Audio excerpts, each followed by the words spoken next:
मेरे YouTube channel पर आप सभी का हार्दिक स्वागत है, अभिनंदन है। मेरा नाम प्रशांत। हमारा चल रहा बायोलॉजी का चैप्टर 10th क्लास का, उसका नाम था जीव जनन कैसे करते हैं। क्या करते हैं? जीव जनन कैसे करते हैं, या फिर जीवों में जन्म, और इंग्लिश में हाउ डू ऑर्गेनिज्म रिप्रोडक्शन। ठीक है, रिप्रोडक्शन। अब ये हमारा चैप्टर चल रहा है। इसमें हमने सबसे पहले पढ़ा था कि जनन किसे कहते हैं। उसके बाद में पढ़ा था हमने अलैंगिक जनन और लैंगिक जनन में अंतर पढ़ा था। फिर उसके बाद में अलैंगिक जनन पढ़ा था। उसके धीरे धीरे हमने अलैंगिक जनन को कंप्लीट किया। उसके बाद हमने कायक प्रवर्धन, कायक जनन पढ़ा था। कायक प्रवर्धन किसमें? ब्रायोफिला पत्थर चट्टान में पढ़ा था हमने कायक प्रवर्धन के बारे में जाना बिल्कुल एकदम एजिटेड। ठीक है, अब हम पढ़ेंगे लैंगिक जनन। क्या पढ़ेंगे हम? लैंगिक जनन, सेक्सुअल रिप्रोडक्शन।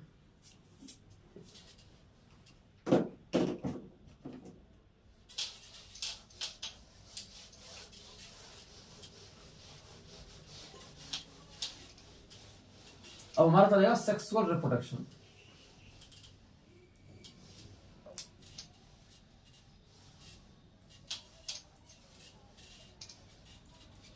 ठीक है बच्चों।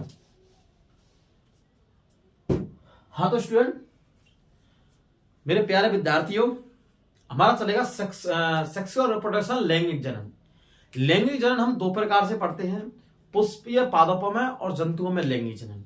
इसमें दोनों है चैप्टर में, पुष्पीय पादपों में लैंगिक जनन है और जंतुओं में लैंगिक जनन, दोनों प्रकार के हैं। ठीक है, जंतुओं में लैंगिक जनन यानी, ठीक है, और पौधों में रिप्रोडक्शन ऑफ प्लांट में।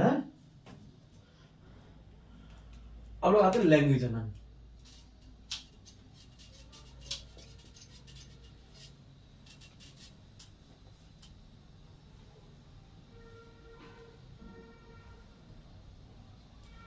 लैंगिक जनन, सेक्सुअल रिप्रोडक्शन,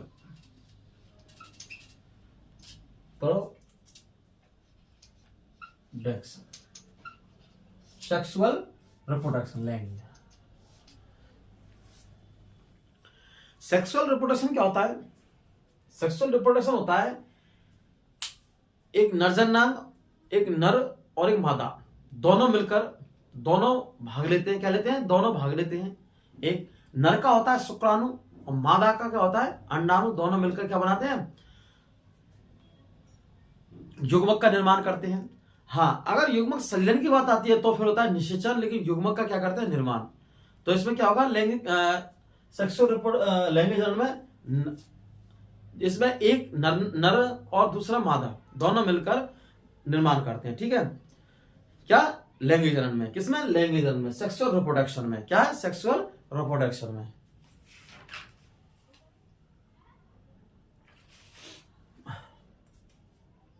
तो सेक्सुअल रिप्रोडक्शन क्या है? जनन की भयविधि जिसमें नर व मादा दोनों भाग लेते हैं। क्या लेते हैं?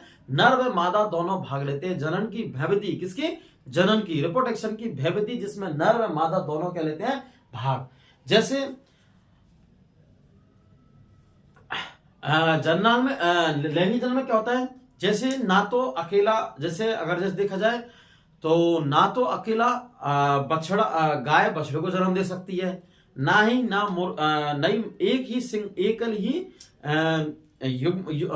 ही नर या मादा मुर्गे को जन्म नहीं दे सकती हैं। दोनों मिलकर क्या करें? दोनों मिलकर क्या है? जन्म देती हैं। एक चीज। दूसरा सिस्टम है लैंगिक जनन में काफी भिन्नताएं मिलती हैं। क्या मिलती हैं? भिन्नताएं। लेकिन डीएनए जनक के समान, डीएनए में क्या? जनक के समान ही बना रहता है। ठीक है, अब लिखते हैं लैंगिक जनन के बारे में। लैंगिक जनन और देखो, लैंगिक जनन क्या होता है? लैंगिक परिपक्वता होती है। एक चीज क्या होती है? लैंगिक परिपक्वता।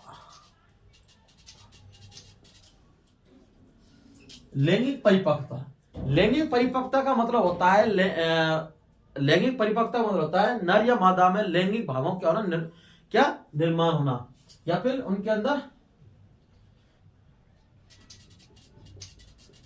लैंगिक जननांगों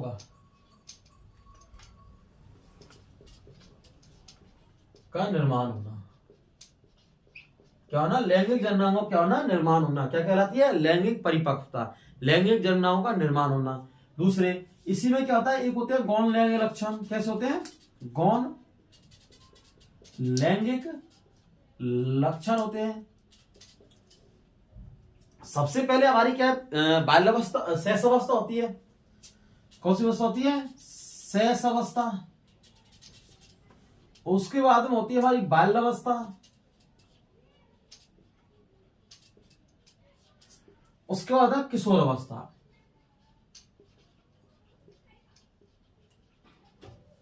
कौन सी अवस्था? किशोर अवस्था है।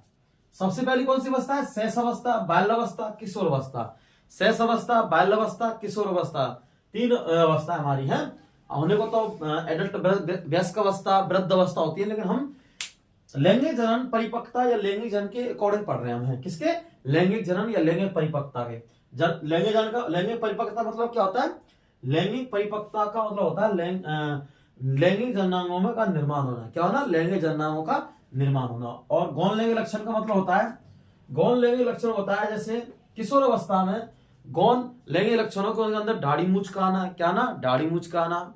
आवाज का भारी होना। क्या होना? आवाज का भारी होना। और तेलीय ग्रंथियों से तेलीय ग्रंथि विकसित होना। क्या होना? शरीर पर औलीय चिपचिप पदार्थ तेलीय ग्रंथियों का होना, विकसित होना। और जननांग भागों का होना, विकसित होना। किसका? जननांग भागों का क्या होना? विकसित होना। ये गौण लैंगिक लक्षण में आते हैं। किस में आते हैं? गौण लैंगिक लक्षण में। किशोर किशोर अवस्थियों पर साइड में, काखों पर या जांघों के बीच में बाल आना। क्या ना? हेयर आना। ठीक है, तो ये क्या सारे गौण लैंगिक लक्षण है। क्या है ये? गौण लैंगिक लक्षण। ये क्या, जैसे हमारी शेष अवस्था से हम बाल्यावस्था में जाते हैं और बाल्यावस्था से किशोर अवस्था में आते हैं, तो किशोर अवस्था में ये लक्षण हमें स्पष्ट दिखाई देते हैं। कहते हैं स्पष्ट दिखाई देते। कौन से? गौण लैंगिक लक्षण। कौन से लक्षण दिखाई देते हैं? गौण लैंगिक लक्षण दिखाई हमें देने लगते हैं। ठीक है, कौन से? गौण लैंगिक लक्षण हमें स्पष्ट दिखाई देते हैं। कौन से? बाल अवस्था, जैसे हम किशोर अवस्था में जाते हैं। कौन सी अवस्था में? बाल अवस्था से किशोर अवस्था में जाते हैं। आवाज का भारी होना, लड़कियों में लक्षण, लड़कों का क्या? दाढ़ी मूंछ का आना। और महिलाओं में आवाज का पतली होना, दाढ़ी मूंछ का नहीं आना। ठीक है, त्वचा मुलायम होना है। ठीक है, आवाज कैसी होती है? सुंदर, सुरीली। ठीक है, इस प्रकार से हमारे क्या है? ये गौण लैंगिक लक्षण है। और ये लैंगिक परिपक्वता, लैंगिक जननांगों का निर्माण होना। ठीक है, अब हम आगे जाके हम लैंगिक जनन की आवश्यकता क्यों पड़ी? क्योंकि डीएनए प्रतिकृति होती है, जीनों में भिन्नता उत्पन्न होती है। क्या होती है? जीवों में भिन्नता उत्पन्न होती है। और डीएनए प्रतिकृति के लिए जीवों में क्या चाहिए? भिन्नता होनी चाहिए। लैंगिक असामान्यता के लिए, किसके लिए? लैंगिक असमानता के कारण, लैंगिक असमानता के कारण। किस कारण? लैंगिक असमानता के कारण। इस प्रकार तो फिर अब हम पढ़ते हैं फिर उसके बाद में लैंगिक जनन, सेक्सुअल रिप्रोडक्शन, इसके बारे में देखते हैं आज हमें। ठीक है,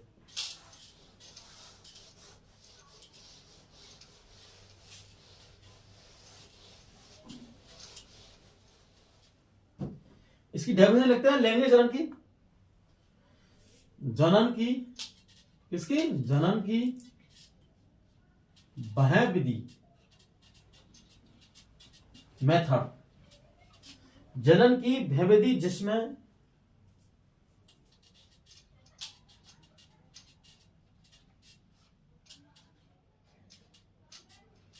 नर व मादा, जिसमें नर व मादा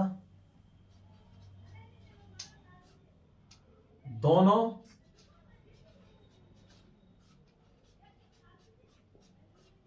भाग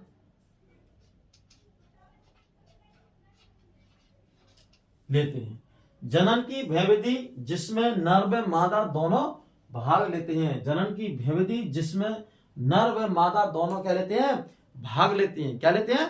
दोनों भाग लेते हैं। जनन की वह विधि जिसमें नर व मादा दोनों क्या लेते हैं? भाग लेते हैं। लैंगिक जनन कहलाता है। क्या कहलाता है? लैंगिक जनन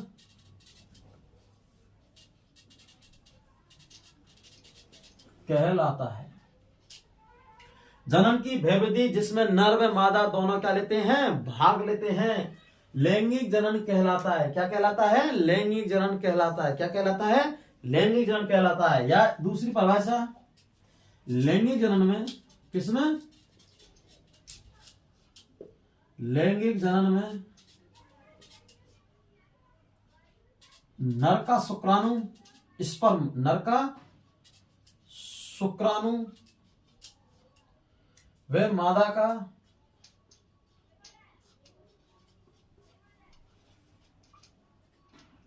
अंडाणु,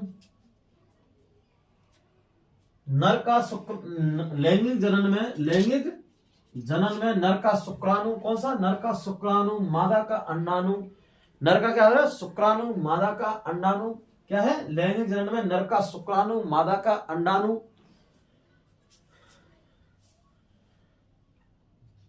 के मिलने की क्रिया, के युग्मकों के मिलने की क्रिया, के मिलने की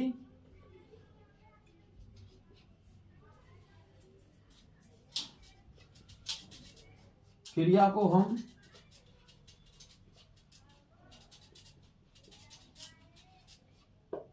लैंगिक जनन कहते हैं। के मिलने की क्रिया को लैंगिक जनन हम क्या कहते हैं, लैंगिक जनन क्या कहते हैं, लैंगिक जनन कहते हैं। के मिलने की क्रिया को, किसी क्रिया को, के मिलने की क्रिया को हम क्या कहते हैं, लैंगिक जनन कहते हैं। क्या कहते हैं हम, लैंगिक जनन कहते हैं। लैंगिक जनन में नर का शुक्राणु, मादा का अंडाणु के मिलने की क्रिया को क्या है, के मिलने की क्रिया को, के मिलने की क्रिया को, के मिलने की क्रिया को क्या कहते हैं हम, लैंगिक जनन कहते हैं। निषेचन, फर्टिलाइजेशन, ये अलग परिभाषा होती है। देखो निषेचन की अगर कंफ्यूजन होना है बिल्कुल,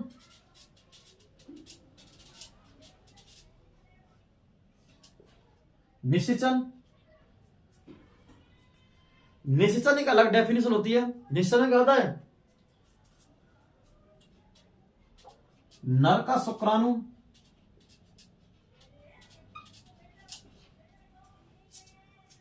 व मादा का अंडाणु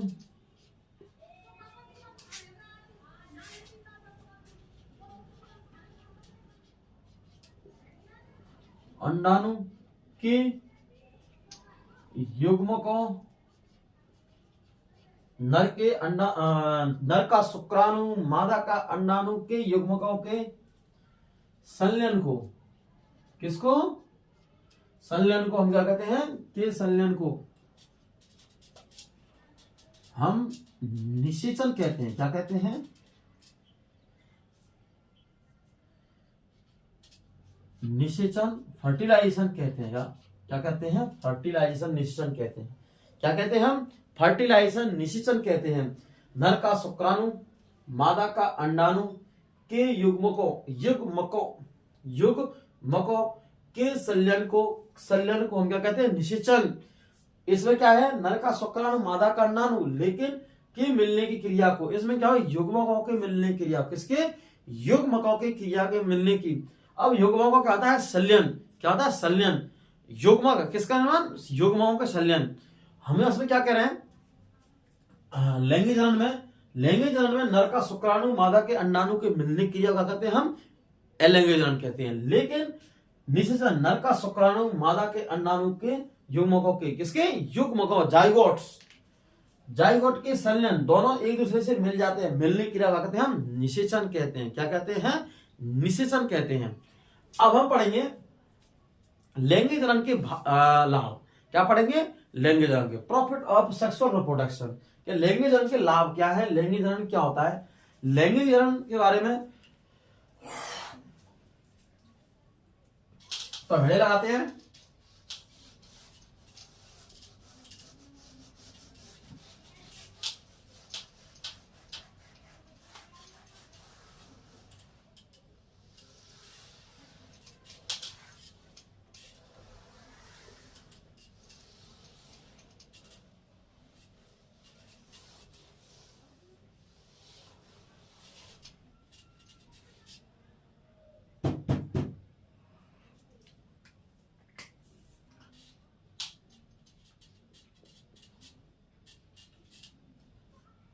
लैंगिक जनन के लाभ,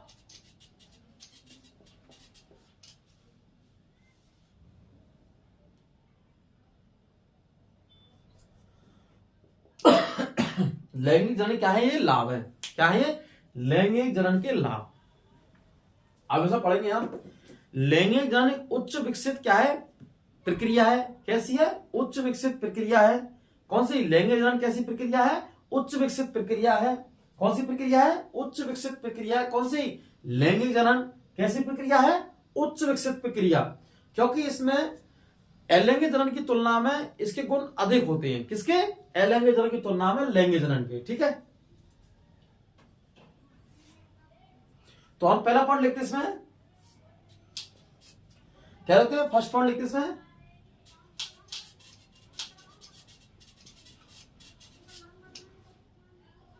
अलैंगिक जनन, सॉरी लैंगिक जनन, सेक्सुअल रिप्रोडक्शन है। लैंगिक जनन उच्च विकसित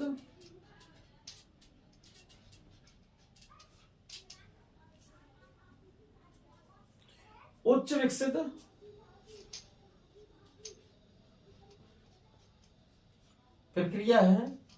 कैसी है? लैंगिक जनन उच्च विकसित प्रक्रिया है। कैसी प्रक्रिया? उच्च विकसित। देखो हमारे जो गुण होते हैं, गुणों में भिन्नता, अगर भिन्नता का कारण है डेफिनेशन मतलब भिन्नता, तो भिन्नता हमारी लैंगिक जनन के द्वारा आती है। किसके द्वारा मिलती है? हमें लैंगिक जनन के लिए। अलैंगिक जनन द्वारा हमें भिन्नता नहीं मिल सकती है, क्योंकि उसमें अनुवांशिक परिवर्तन कैसे रहते हैं? जनक के समान। कैसे? जनक के समान। जो हमारा अलैंगिक जनन होता है नहीं बेटा, कौन सा? अलैंगिक जनन, सॉरी अलैंगिक जनन होता है, इसमें क्या है? अनुवांशिक परिवर्तन होते हैं। क्या होते हैं इसमें? जेनेटिक्स चेंजिंग होती है, अनुवांशिक परिवर्तन। क्या होते हैं? अलैंगिक जनन में अनुवांशिक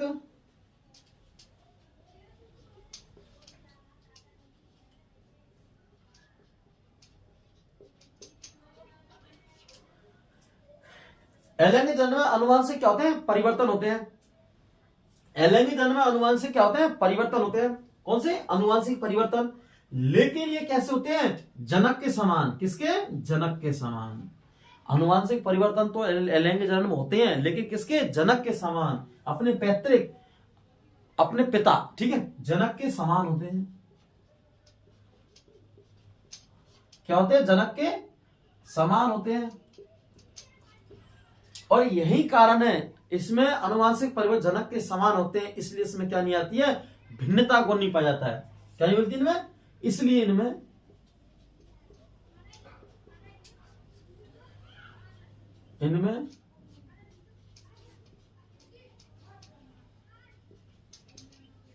भिन्नताएं नहीं मिल पाती है। इसलिए इसमें क्या नहीं मिल पाती है? भिन्नता। किसमें? एसेक्सुअल रिप्रोडक्शन में। किसमें? एसेक्सुअल रिप्रोडक्शन में। लेकिन हमारा कौन सा जनन है? लैंगिक जनन। कौन सा है? लैंगिक जनन। लैंगिक जनन में अनुवांशिक क्या होते हैं? परिवर्तन।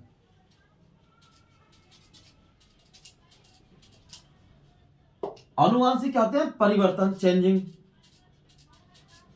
और इन अनुवांशिक परिवर्तन के कारण क्या मिलते हैं हमें? भिन्नताएं। क्या मिलती है? भिन्नताएं।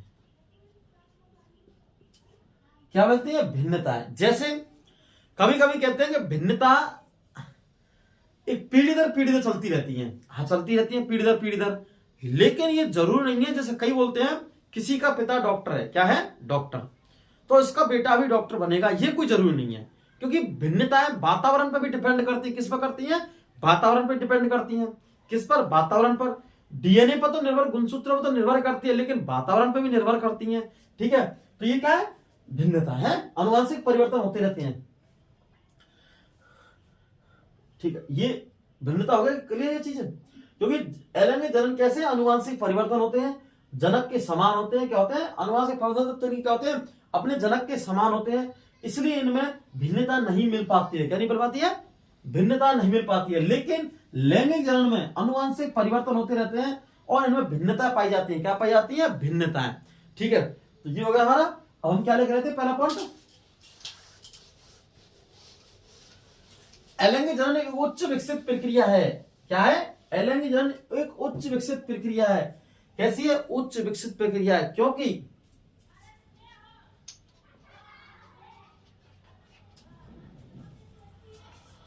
क्योंकि इसके लैंगिक जनन की तुलना में लैंगिक जनन की तुलना में अनेक लाभ है। क्या है? अनेक लाभ है। क्या है? लैंगिक जनन एक उच्च विकसित प्रक्रिया है। कैसी है? लैंगिक जनन एक उच्च विकसित प्रक्रिया है। कैसी है? डेवलपमेंट और लैंगिक जनन उच्च विकसित क्या है? प्रोसेस है। डेवलपमेंट प्रोसेसर है, प्रोसेस। ठीक है। कैसी है? डेवलपमेंट ऑफ प्रोसेस, उच्च विकसित प्रक्रिया है, क्योंकि इसके अलैंगिक जनन की तुलना में, किसकी तुलना में? अलैंगिक जनन की तुलना में अनेक लाभ में है। इसके अलैंगिक जनन की तुलना में, कौन से में? अलैंगिक जनन की तुलना में इसके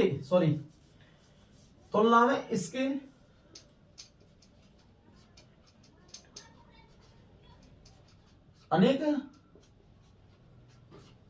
लाभ होते हैं। ऐसे लिख लो, अब लाइन सही बन जाएगी है, क्योंकि लाइन सेट करनी पड़ती है। तो लैंगिक जनन उच्च विकसित प्रक्रिया है। कैसी है? लैंगिक जनन उच्च विकसित प्रक्रिया है। कैसी है?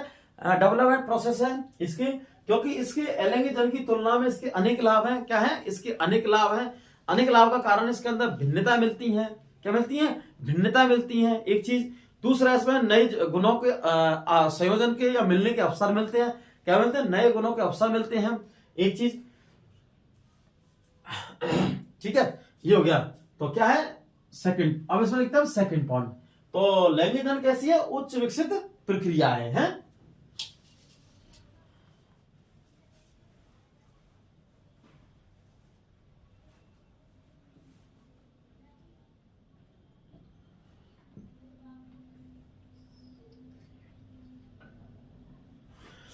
अब लिखते हैं हम नेक्स्ट पॉइंट, लैंगिक जनन।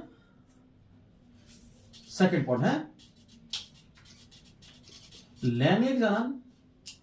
कौन सा जनन? लैंगिक जनन।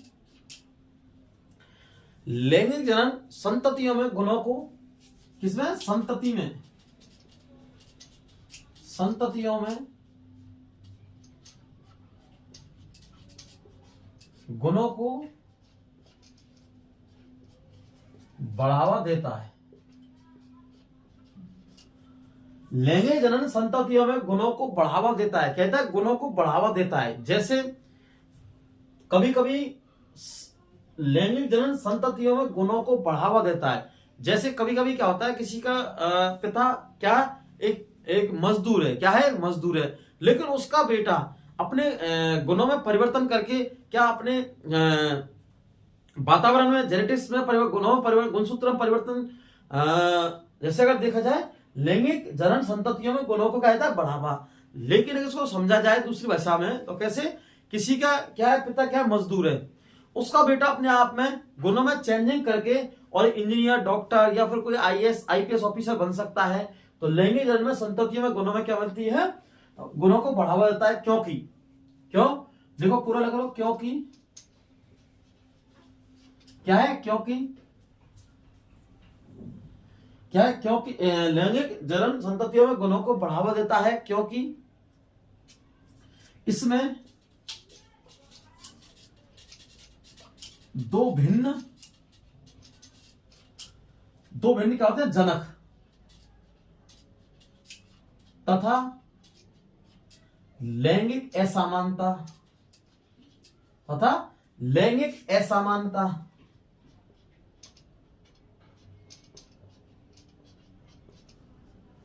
असमानता वाले जीवों के युग्मकों का, किसका? युग्मक मतलब जोड़ा, युग्मकों का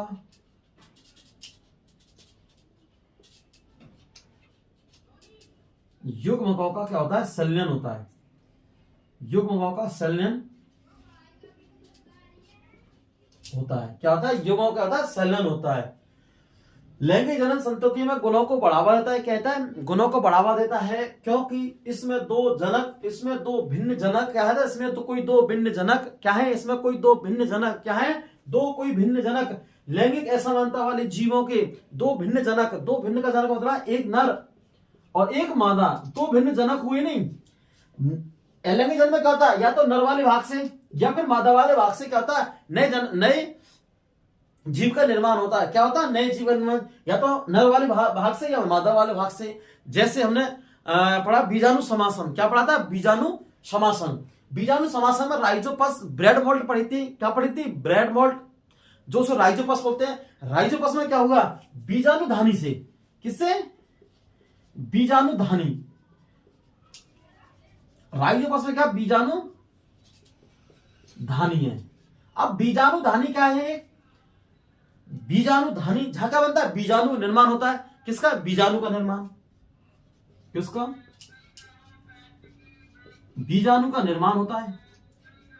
अब ये बीजाणु आगे वृद्धि करके, ये जो बीजाणु होता है नहीं, आगे करता है वृद्धि। क्या पढ़ा हमने कि इसमें हम देख रहे हैं, शुरू से देखो एक बार फिर से, क्योंकि कंसेप्ट क्लियर होना चाहिए एकदम समझ में, बेस अपना एकदम क्लियर एकदम, कि कोई कमी नहीं रहनी चाहिए कि सर ने पढ़ाया और हम पर क्वेश्चन क्यों नहीं आया। क्योंकि लैंग्वेज जनन के क्या होता है, लाभ पूछता है इसके बाद में, ठीक है, लाभ पूछेगा। दूसरा क्या है, लैंग्वेज जनन के बारे में हम समझते हैं लैंग्वेज जनन होता क्या है, क्योंकि लैंग्वेज जनन की कहानी यहीं खत्म नहीं हुई कि नर और मादा वाले भाग या दो जनक भाग लेते, इसमें से लैंग्वेज जनन कहती है। लेकिन लैंग्वेज जनन अलैंगिक जनन की तुलना में, किसकी, अलैंगिक जनन की तुलना में क्यों अधिक लाभदायक है, इसमें ये पॉइंट लिख रहा है इसमें। लैंगिक जनन उच्च विकसित प्रक्रिया है, कैसी है, उच्च विकसित प्रक्रिया है। डेवलपमेंट कैसी है, डेवलपमेंट कैसी है, डेवलपमेंट प्रोसेस है, उच्च विकसित क्या है, प्रक्रिया है। क्योंकि इसके लैंगिक जनन की तुलना में इनके क्या मिलते हैं, अनेक लाभ मिलते हैं। किसके, अलैंगिक जनन की तुलना में, किसके, अलैंगिक जनन की तुलना में इसके अनेक लाभ मिलते हैं। अनेक लाभ में क्या कहता है वो, कि अनेक क्या मिलते हैं, लाभ। लैंगिक जनन संततियों में गुणों को बढ़ावा देता है, किसको, लैंगिक जनन संततियों में गुणों को क्या देता है, बढ़ावा देता है। क्योंकि इसमें दो भिन्न जनक तथा दो भिन्न जनक का मतलब नर और मादा, क्या, नर और मादा, दो भिन्न जनक लैंगिक असमानता वाले जीवों के युग्मों का क्या होता है, संलयन। युग्म मतलब जोड़ों का क्या होता है, संलयन होता है। संलयन का मतलब मिलना, क्या होता है, मिलना, संलयन होता है, क्या होता है, संलयन होता है। इसीलिए वो कह रहा है कि अलैंगिक जनन की तुलना में ये भिन्न है। क्यों, क्योंकि इसमें दो भिन्न जनक अलग अलग, नर, एक तो नर एक मादा, मेल और फीमेल, ठीक है, दो जनक भिन्न। लैंगिक समानता एक नर एक मादा वाले जीवों के युग्मों का क्या होता है, संलयन होता है। संलयन मतलब युग्मों का संलयन मतलब जुड़ते हैं, ठीक है, एक दूसरे से, ठीक है। ये प्रोसेस क्या होती है, जो नर में मादा के युग्मों संलयन का होता है, मादा जन तंत्र के अंदर होता है, मादा जन तंत्र के अंदर अंडवाहिनी में, ठीक है, वो हम पढ़ेंगे आगे। क्योंकि जंतुओं में क्या पढ़ेंगे हम, लैंगिक जनन पढ़ेंगे, जब उसमें पढ़ेंगे कि मादा जन तंत्र का निर्माण, ठीक है। अब आते हैं अपने मेन टॉपिक पर, क्या कह रहा है, नर व मादा दो जनक होती हैं, लेकिन हमारे क्या होता है, अलैंगिक जनन होता है। क्या होता है, अलैंगिक जनन। अलैंगिक जनन में क्या होता है कि अलैंगिक जनन हमारा होता है नहीं, अलैंगिक जनन में एक भाग से क्या होता है, एक भाग से नए जीव का निर्माण होना। किसका, एक भाग से नए जीव का होना, निर्माण होना। किसका क्या होना, एक भाग से नए जीव का होना, निर्माण, एक भाग से नए जीव का निर्माण, ठीक है। ये अब देखो, मैंने पढ़ाया राइजोपस, क्या पढ़ाया था, राइजोपस, बीजाणु समासन। राइजोपस में क्या होता है, एक गुच्छनुमा संरचना बनती है, क्या बनती है, गुच्छनुमा संरचना बनती है, जिसे क्या कहते हैं हम, बीजाणु धानी। बीजाणु धानी से क्या होता है, बीजाणु का निर्माण, क्या होता है, बीजाणु का निर्माण। और बीजाणु वृद्धि करके क्या करते हैं, बीजाणु वृद्धि करके नए जीव का निर्माण कर लेता है। किसका, नए जीव का निर्माण करता है। क्या करता है, नए जीव का निर्माण करता है। क्या करता है, नए जीव का निर्माण करता है। कौन, बीजाणु का, जी क्या कहता है, राइजोपस नए जीव का निर्माण करता है। तो हमारा एक ही भाग से तो निर्माण हुआ, किससे, बीजाणु धानी से। किससे, बीजाणु धानी से। अलैंगिक जनन में क्या होता है, एक भाग नर चाहिए, एक में क्या चाहिए, मादा। क्या चाहिए, नर, और दूसरे में क्या चाहिए, मादा। तो दो जनक चाहिए, क्या चाहिए, दो जनक। इसलिए हम इसको क्या मानते हैं, उच्च विकसित प्रक्रिया। क्या मानते हैं इसको, उच्च विकसित प्रक्रिया। क्या मानते हैं, उच्च विकसित प्रक्रिया। दैट क्लियर्स लैंगिक जनन, अलैंगिक जनन, ओके, कोई दिक्कत। नो दिक्कत। ठीक है, कोई बिल्कुल कंसेप्ट क्लियर होना चाहिए है, डाउट दिमाग में, इसको डाउट को घर छोड़ाओ, क्या छोड़ा, घर। अगर हम बैठे हैं और अगर प्रशांत सर पढ़ा रहे हैं तो डाउट की नो टेंशन, डाउट को घर छोड़ाओ। ठीक है, और अगर नहीं आ रहा है तो कमेंट, वीडियो में कमेंट कीजिए, हम आपकी डाउट को समझाएंगे। ठीक है, राइजोपस ब्रेड मोल्ट है, तो इसमें दो जनकों का भिन्न। अब लिखते हैं थर्ड पॉइंट।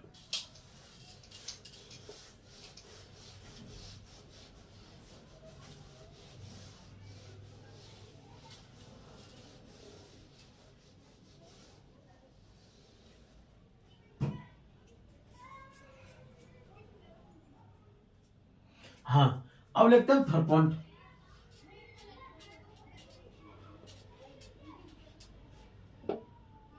लैंगिक जनन में, किसमें, लैंगिक जनन में,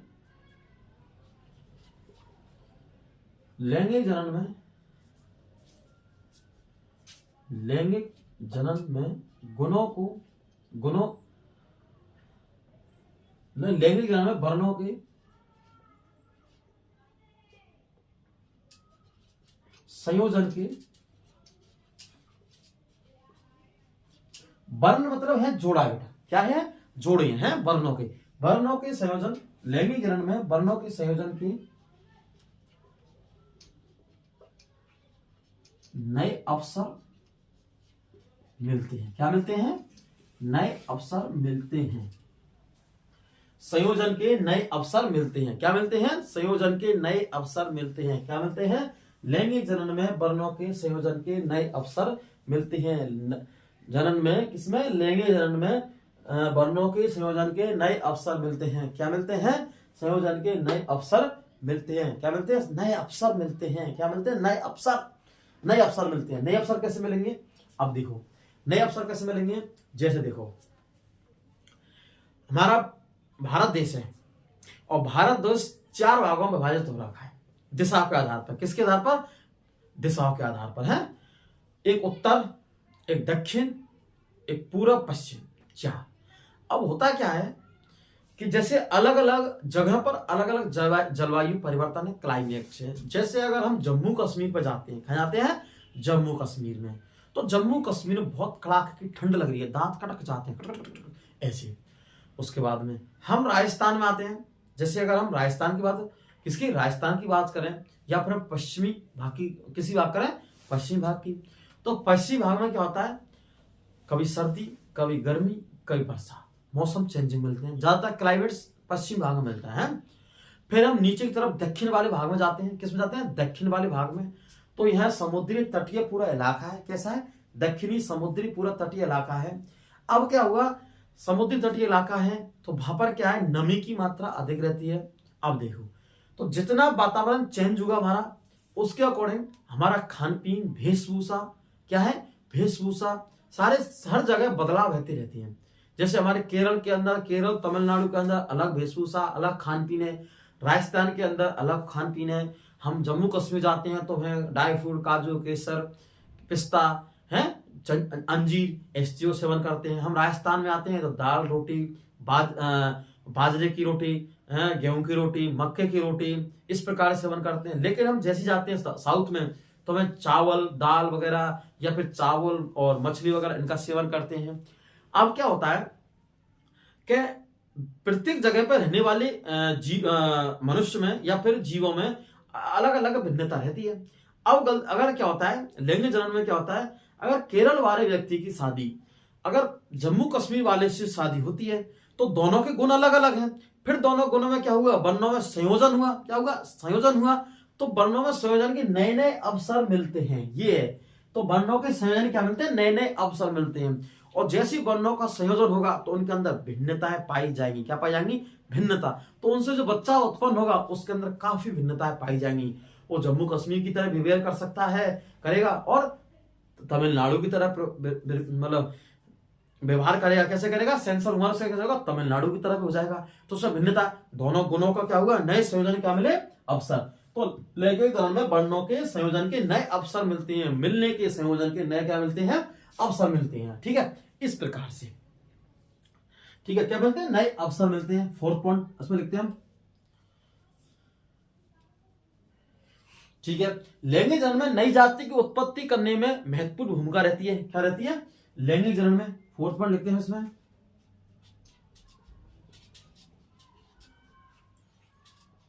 लैंगिक जनन में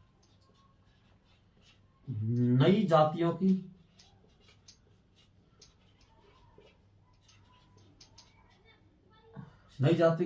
में लैंगिक जनन में नई जातियों की उत्पत्ति में लैंगिक जनन में नई जातियों की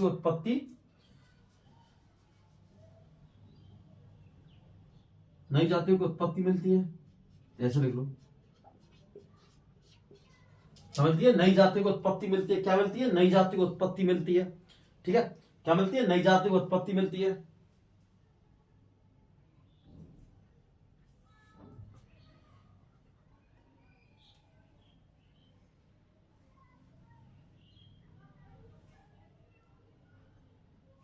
क्या मिलती है? नई जाति को उत्पत्ति महत्वपूर्ण भूमिका रहती है। ऐसे लिख लो चाहे, लैंगिक जनन में नई जाति को उत्पत्ति मिलती है, या उत्पत्ति में महत्वपूर्ण भूमिका रहती है। क्या रहती है? महत्वपूर्ण भूमिका रहती है।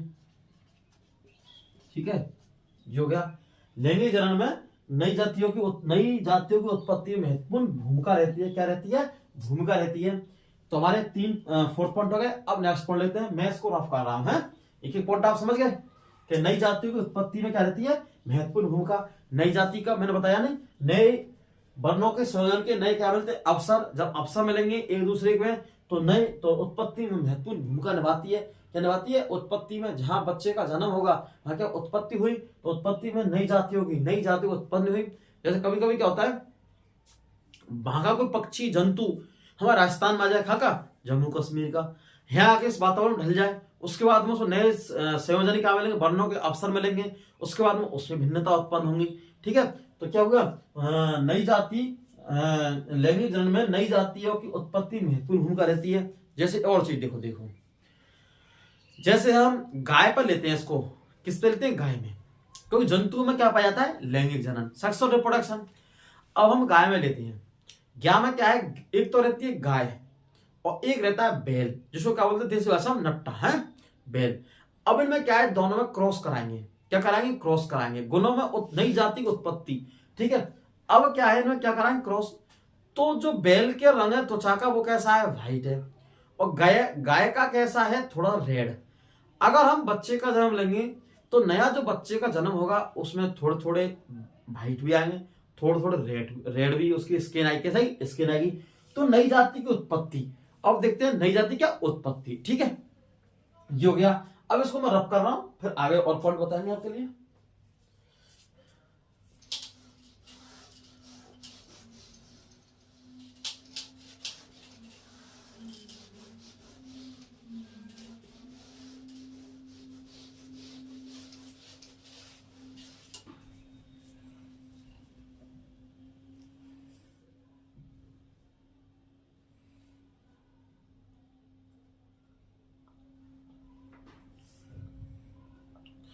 देखो, लैंगिक जो हमारा लैंगिक क्या होता है? जनन होता है। लैंगिक जनन में 5th पॉइंट लिखते हैं इसमें, लैंगिक जनन में किसमें? लैंगिक जनन में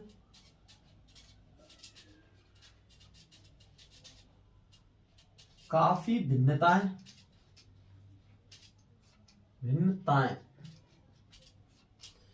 लैंगिक जनन में किसमें? लैंगिक जनन में काफी भिन्नताएं देखने को मिलती हैं।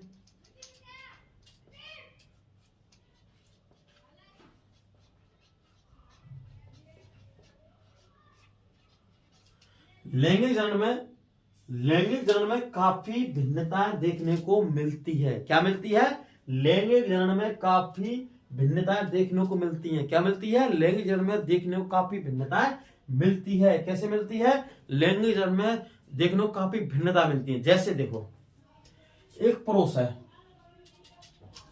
एक मादा है। अब देखो, बच्चे का जन्म हुआ क्रॉस करके। अब इसकी तो लंबाई है, लंबा है, और ये कैसी है, बौनी, ठीक है। या फिर ये कैसा रंग का, इसका रंग काला, इसका रंग कैसा है, गोरा, कैसा है, गोरा, ठीक है। रंग हो सकता है, लंबाई हो सकती है, गुणों में है, गुणों में।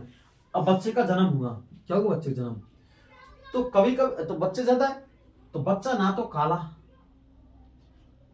ना तो काला, और ना ज्यादा काला, ना ज्यादा गोरा पैदा होगा, ठीक है। ना तो ज्यादा काला, ना ज्यादा गोरा पैदा होगा, एक चीज। या फिर बच्चा कैसा हो सकता है, एकदम गोरा चिट्टा, कैसा, गोरा चिट्टा, या फिर काला बच्चा पैदा हो सकता है, ठीक है। दूसरी, बौना हो सकता है, थोड़ा हाइट कम है, या फिर लंबा हो सकता है, कैसे, लंबा हो सकता है।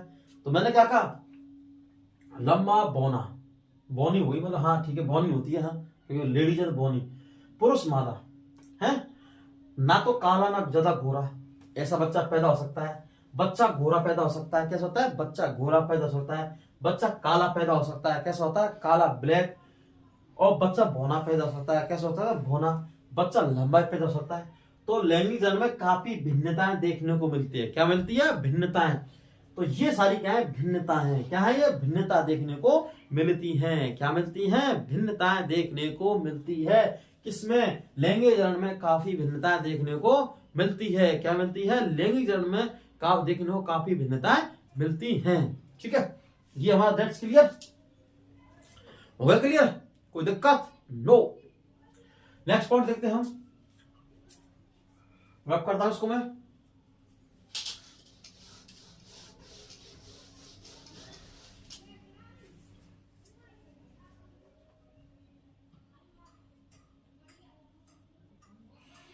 अब लिखते हैं हम 6 पॉइंट।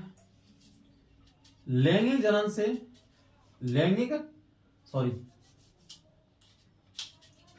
सेक्सुअल रिप्रोडक्शन से, लैंगिक जनन से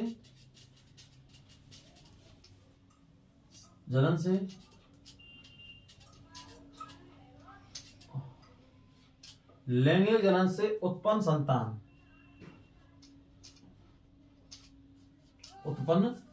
लैंगिक जनन से उत्पन्न संतान या संतति अपने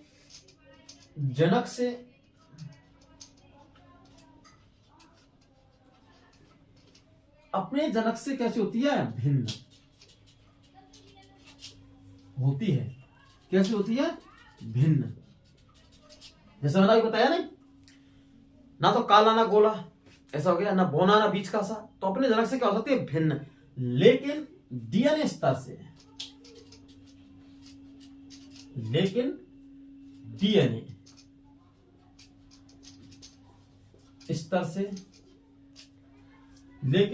स्तर से अपने जनक के समान होती है, अपने जनक के समान होती है। लेकिन डीएनए स्तर से अपने जनक के कैसी होती है, अपने जनक के समान, सिमिलरिटी, समान होती है। कैसे होती है, अपने जनक के क्या होती है, समान, कैसी होती है, समान एकदम। तो हमने क्या पॉइंट पढ़े, लैंगिक जन्म में काफी भिन्नता देखने को मिलती है, मैंने बता दिया किसी पुरुष का है। दूसरा, उसी पर आधारित है ये पॉइंट कि लैंगिक जनन से उत्पन्न संतति अपने जनक से कैसे होती है, भिन्न, कैसे होती है, जनक से कैसे होती है, भिन्न। लेकिन डीएनए स्तर से अपने जनक से कैसे होती है, समान। जैसे हमारा कोई डीएनए है, तो अगर किसी का टेस्ट कराएंगे तो हमारे बच्चे का भी डीएनए कैसा रहेगा, सेम, ठीक है। बच्ची का जन्म हुआ, बच्ची का डीएनए सेम, माता पिता से डीएनए का मिलता है। इसी रिपोर्ट के आधार पर हम डीएनए, फिंगरप्रिंटिंग वगैरह ये सारी चीज में इसका यूज लेते हैं। तो अपने जनक से कैसे होती है, भिन्न। और डीएनए पीढ़ी दर समान बना रहता है, कैसा, समान। भिन्नता है, जनक से भिन्न तो होते हैं। इसमें जनक से उत्पन्न, जनक से क्या होता है, लैंगिक जनन से उत्पन्न संतति अपने जनक से क्या होती है, भिन्न तो होती है। लेकिन डीएनए स्तर से कैसे होती है, समान, पीढ़ी दर पीढ़ी। अगर हम आपसे पूछे क्वेश्चन कि ऐसा कौन सा अनुवांशिक मतलब ऐसा कौन है जो मतलब अनुवांशिक पदार्थ जो पीढ़ी दर पीढ़ी, तो हम क्या बताएंगे डीएनए। डीएनए हमारा पीढ़ी दर चलता रहता है। कैसे? डीएनए, ठीक है, पीढ़ी दर पीढ़ी चलते रहता है, ये कौन? डीएनए, ठीक है। ओके, फिर मिलते हैं कल दोबारा इसी वीडियो पर, और फिर हम लैंगिक के बारे में आगे पढ़ेंगे, लैंगिक कितने प्रकार के होते हैं, और लैंगिक के बारे में फिर पढ़ेंगे हम पुष्टि पादा में लैंगिक। Okay, bye bye, see you, मिलते हैं दोबारा।